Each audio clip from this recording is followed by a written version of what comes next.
Hello, Thierry. Welcome to the We Speak to the World report. It's been a long Hello. time we haven't spoke about actual situation in Russia-Ukraine war conflict, and now I think it's very important to continue. Okay, Thierry, tell us what is happening right now. Well, a lot of things have been developing since you have been blocked, and I was not able, in fact, to get in touch with you. And today, the topics is going to be about discussing what is going on within the US economy, because this will have a major impact on the resolution of the conflict. And people, through whatsoever I am going to expose, will be understanding, what is at stake and how we are at risk right now in terms of our savings and the global economy.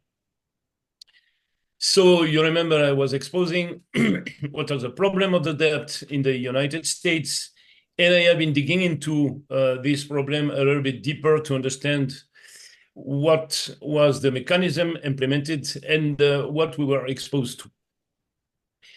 Today, in regard of the economic situation in the US, we can say that we are exposed to a major crisis, a crisis that we've never seen before since at least 1929.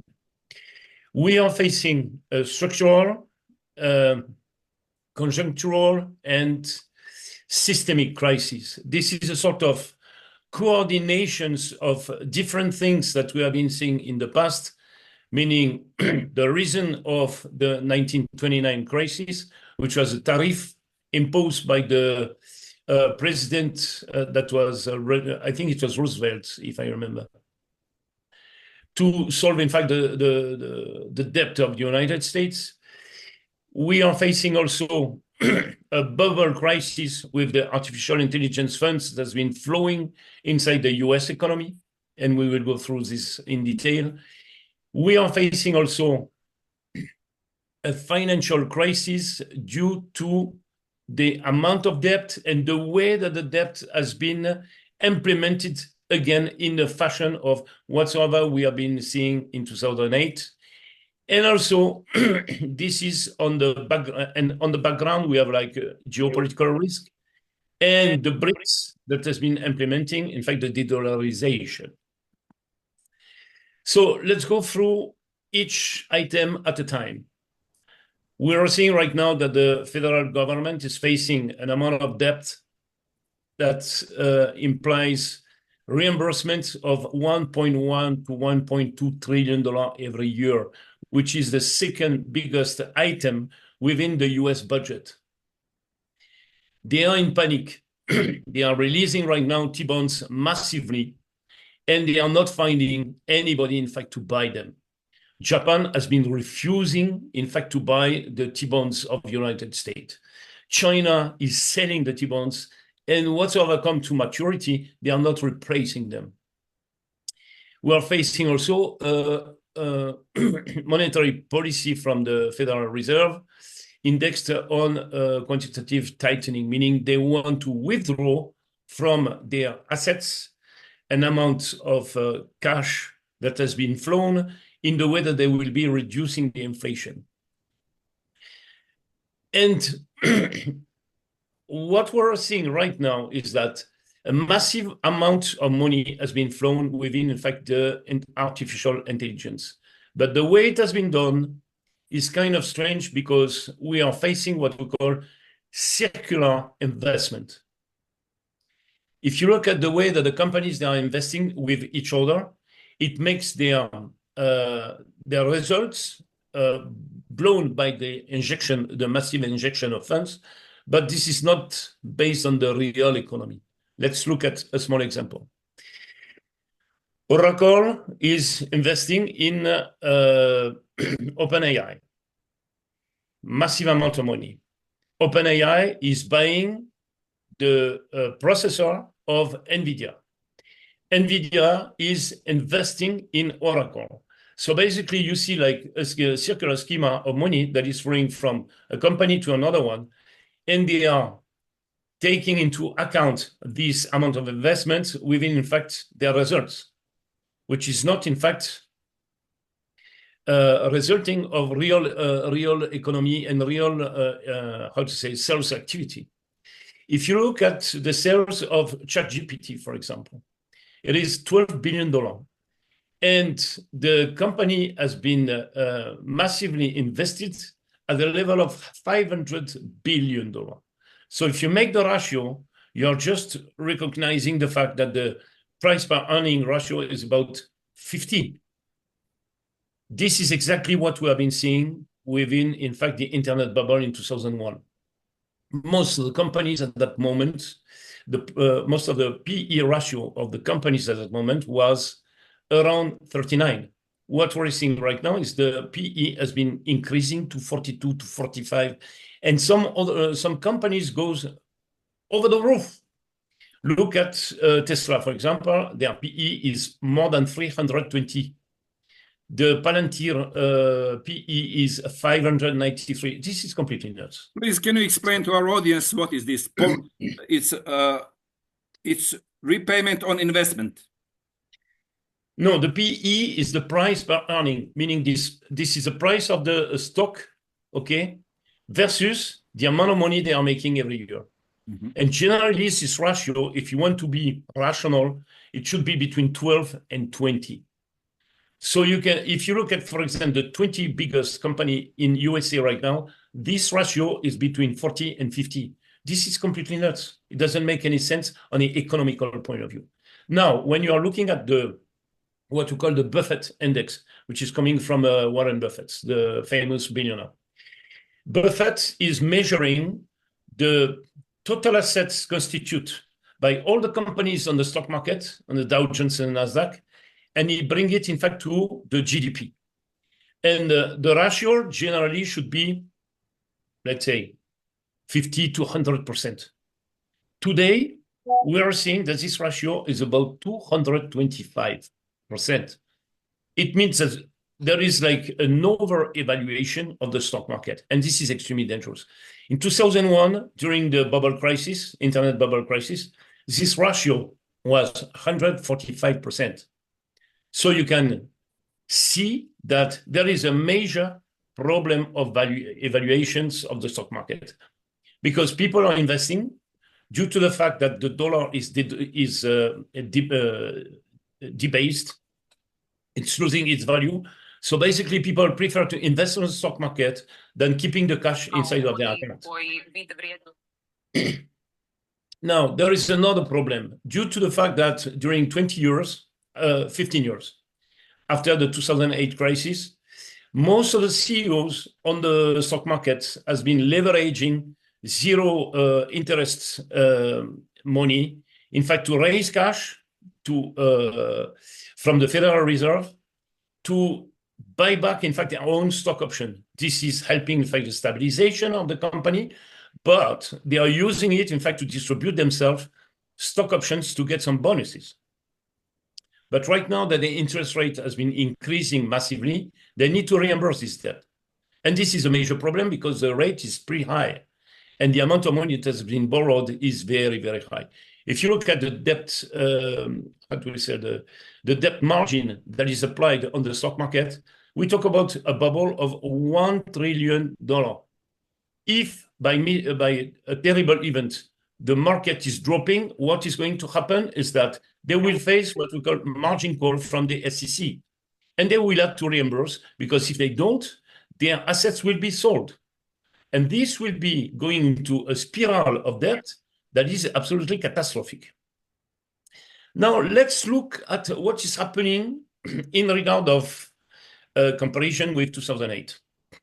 For the last 10 years, right after the crash of 2008, the Security Exchange Commission has been forbidding the bank, in fact, to titrize the debt. And that was, in fact, what we called, in fact, the MBS. It's the mortgage-backed security, meaning that the banks, they were taking the debt subscribed, in fact, to buy real estates. And they were mixing, in fact, different level of qualification of this debt from AAA to F, like failure. And they mix it. And then after they have been reselling this stuff as as an asset on the market. And a lot of banks have been subscribing and to buy this because the interest rate provided was extremely high until a certain point where people were not able, in fact, to reimburse the loan. And therefore, this has been rotting completely the full package. And this is the reason why the banks have been collapsing completely. What has been happening after that is the Federal Reserve was obliged, in fact, to do quantitative easing and inject massive amount of money at a level of $38 billion every month during 10 years. $48 trillion has been provided to the bank to stay afloat and not going bankrupt. But the consequences of it is that it has been generating a massive inflation because the dollar value was debased. And today, what we're facing is exactly the same thing, because as the bank, they don't have the right to titrization. What has been happening is that the private equity funding companies, they have been taking over this business, and they have been implementing, in fact, the same thing with assets. Instead of playing with the mortgage, they have been using the capacity of their innovation in terms of financial to provide services to the public in the way that they will be subscribing to another type of debt. And this type of company is called BNPL and EWA. I'm going to explain. BNPL companies, this is companies that are allowing you to buy right now, but to pay later. Unfortunately, the rate of delinquency on credit card, because of this mechanism, is increasing dramatically right now. We talk about 10 to 14% of delinquency, 30, 60, and 90 days. Because a lot of people have been using different type of companies for the same loan. And what they are doing, they are reimbursing a loan by another loan. It's called a trick of cavalry. This is a disaster. Then they have been implementing another type of company. It's called EWA, Earned Wage Access.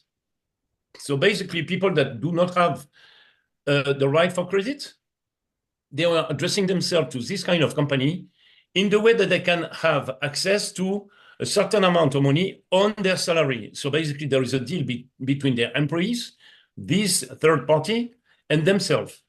So basically, they have been leveraging a part of their salary before the end of the month. But this is coming to a point that people, they cannot reimburse anymore. And the rate that they are applying is stratospheric. We talk about 25, 50, 100%. If you are not able, in fact, to reimburse because you don't have enough money, then, in fact, you go into a spiral of bankruptcy that is absolutely insane. And what the private funding company have been doing is taking, in fact, all the debts, aggregate them, and propose what we call ABS on the market, meaning assets-backed security, okay? Mm-hmm. So whatsoever was implemented during the 2008 crisis, they have been doing exactly the same thing, except that in 2008, the bubble was, the problem was about $800 billion, and right now this is 1.5 trillion.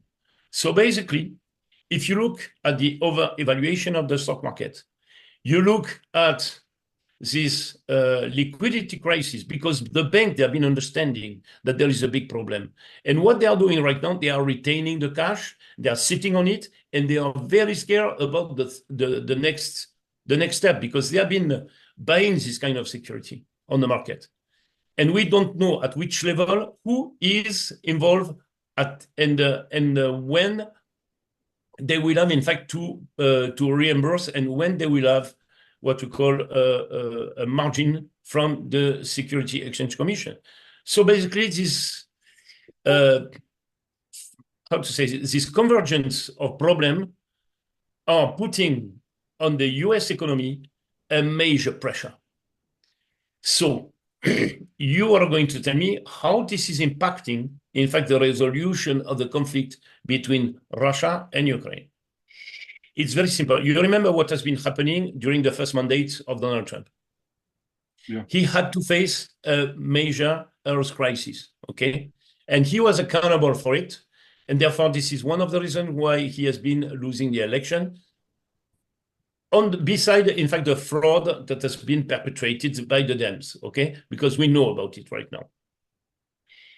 If this crisis is blowing, and I do believe that this is going to happen April to May, this is about 4 to 5 months before the midterm. Today, Trump needs, in fact, to nail a major geopolitical deal by solving this conflict, because this will be strengthening his position inside the White House and inside the two chambers, okay? If this bubble is exploding, a lot of people are going to be completely ruined. This is not a joke. This is a convergence of two crises at the same time. So basically, you know, people are gregarious. If they see that they are losing a gigantic amount of money, one person is going to be accountable for it, and this is going to be Donald Trump. So basically, I do believe that the globalists, who are the key of the economy in the US, will trigger this crisis at the right moment. It is not a question of, is it going to happen or not? It is a question of when they are going to push the button. If the Dems, they are taking over the chambers because they are in a major difficulty due to the fact that Trump wants to indict them for different reasons. The fraud of the election, the story of the COVID that has been implemented and backed up by Fauci, the political wrestles that he has been facing during his first mandate. So he has a lot of reason for which he wants to crush them. And he wants to make sure that the story of wokeism is going to disappear from this planet. So basically, this is the plan that the globalists have been putting together. They want to make sure that they will be sticking on their agenda, and they will be able, in fact, to come back on the global scene in the way that they will run the show again. So basically, I see here a major geopolitical risk. Trump wants absolutely to solve this conflict and to make sure that people will recognize his capacity to do it. But the globalists, they want him to fail. And if he's failing because of the economy, what is going to happen? They are going to trigger this famous conflict. Look at what is happening in Europe. Most of the leaders constituting, in fact, the European Union, they are doing everything possible to make sure that this conflict is not going to be solved. Look at the attitude of Macron. He has been sending a plan saying, Ukraine should have the capacity, in fact, to apply to NATO. We should be able, in fact, to position our forces on the Ukrainian territory to enforce the security between Russia and Ukraine. This is exactly the problem that has been triggering the conflict. You see, Russia, for internal security, they say it's out of question. We will accept. You will install nuclear weapons in Ukraine, 800 kilometers from Moscow, because we wouldn't be able, in fact, to react if you're attacking us. This is exactly on the symmetrical point of view. I do not see United States accepting that Russia will be implementing such kind of weapon in Mexico or in Cuba. This has been happening in the 60s. And we also, what has been happening next? We almost entered a nuclear conflict between two major powers. So here, Vladimir Putin was explicit. And he said, Ukraine cannot apply to NATO. And what Macron is doing right now is saying exactly the opposite. So this guy is saying, Vladimir Putin do not want, in fact, to settle a peace agreement, when in fact, he is pushing completely at the opposite, and he is responsible for this escalate. You see, so basically, we have an hypocrite in front of us that is extremely dangerous, that use, in fact, the story of Ukraine and Russia for his own political mean. Macron wants the federalization of Europe. He wants the concept of countries to disappear. He wants us to become a region of Europe. And they are implementing a set of rules right now, in fact, to control the population. You remember what I said about the CBDC, central bank digital currency. This is on the table. They are working on the implementation of this stuff, and they want to roll it out when, in fact, this terrible crisis will wipe out everybody, because that is a good reason for them, in fact, to implement it and say, you see, we are in right now, we need to come out with a new system. Okay, And Thierry, on top of it, let's yes. try to wrap up what you said until now. You said that huge financial crisis is in front of us from United States, and it will also split to Europe. Because of it, chances for peace in Ukraine are getting smaller. At the same time, European leaders want to stop this agreement because they want to continue the war.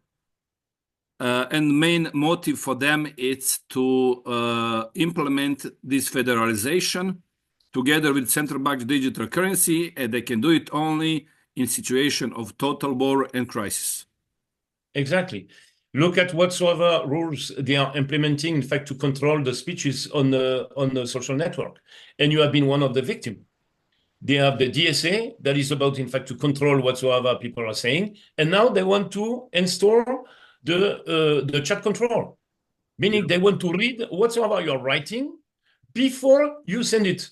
That means that those people, they want to control the relationship, the personal and the private relationship between people. This is not acceptable. And we need to stop this as soon as possible. Have you seen what has been happening in Bulgaria yesterday night? Yes, I saw. It's They are enormous. fighting against implementation of euro. It seems to that they are aware what this euro is bringing them. Beside inflation, also bringing them future of central bank digital euro. Yes, exactly. Exactly. And I do believe that right now, you guys in the Balkan, you need to associate yourself, and you need to make sure that the European Commission is going to understand that you do not want these, what they are planning, in fact, to put together. Yeah. And we are working here in France, in fact, to make sure that this is not going to happen. If we accept this, we are all in jail. And this is going to be terrible. Okay, let's conclude. We don't have much hope that peace in Ukraine will be settled. We see potential, and it will continue with this war. And Europe needs to this war, and they will support it with money, with weapon, and everything else, even for price of taking huge loans and destabilize their economies at the same time, increasing inflation. And we can very soon expect that a huge financial global crisis will come up because globalists only waiting for moment, not when, not if will happen, only when it happen. And they are controlling it. They know exactly when this is going to happen. Okay. They can do it. It's very simple. There is what we call the big fishes on the market. As soon as they will be selling their assets, everything is going to collapse because of the margin debt. This is very simple. And you will see, for example, the Bitcoin that is going to implode completely. Mm-hmm. Okay, thank you, Thierry. Thank you. This is very important information for our audience. And well, we'll be in touch. We'll continue. I hope next time we'll have again a chance to talk, because as you said, I was a victim of this new law in the European Media Freedom Act and Digital Service Act. But who will be the next? We don't know. Maybe you. You don't know what is happening in France. It's just terrible.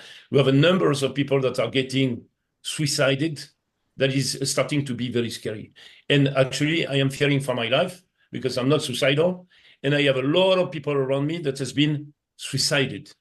So you can imagine the amount of stress that I am handling every day because of this. Yeah, I know the term. Term is says Epstein himself. Yeah.